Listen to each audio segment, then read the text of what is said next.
This week we explain the second P in a marketing mix named price. Price involves a lot more than only deciding the selling price. It also involves discounts, markets, demand curve, price elasticity, price goals, objectives, strategies, tactics, fixed and variable costs, price leadership, and a lot more. First of all, let's begin by the definition of price. Price is the amount of money requested by a seller. This can either be too high, which results in customers not willing to buy your products, or this can be too low, which results in a loss of profit.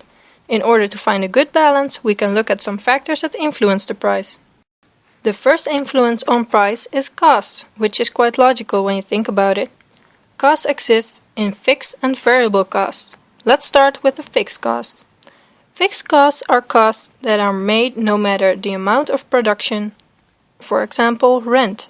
No matter how much you produce, you still have to pay the monthly rent. Variable costs are costs that increase or decrease dependent on the amount of production.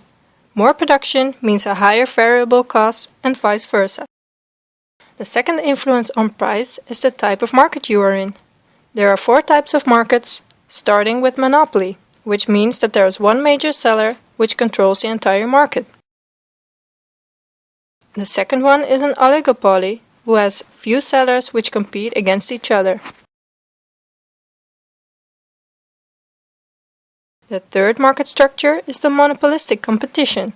There are many sellers in this competition who compete by lowering prices.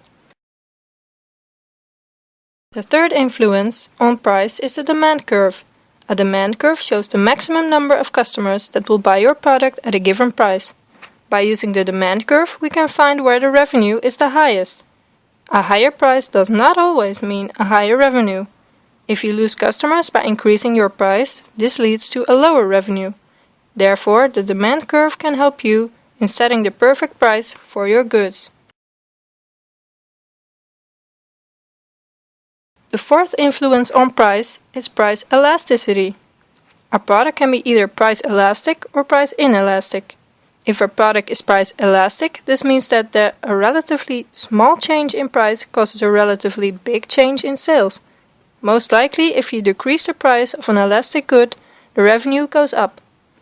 Price inelastic is the other way around.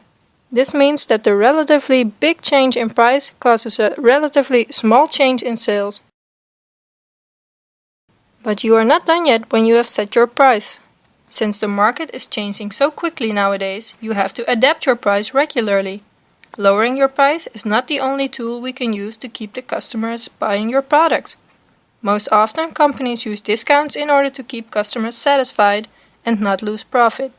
Discounts come in 4 types.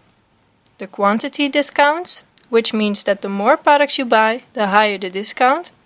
Seasonal discounts, which means that dependent on the season it is, you get a discount. Cash discounts.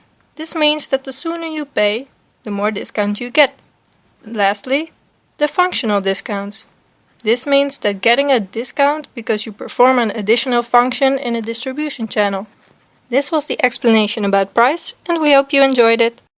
Next week we cover the third marketing mix, namely promotion.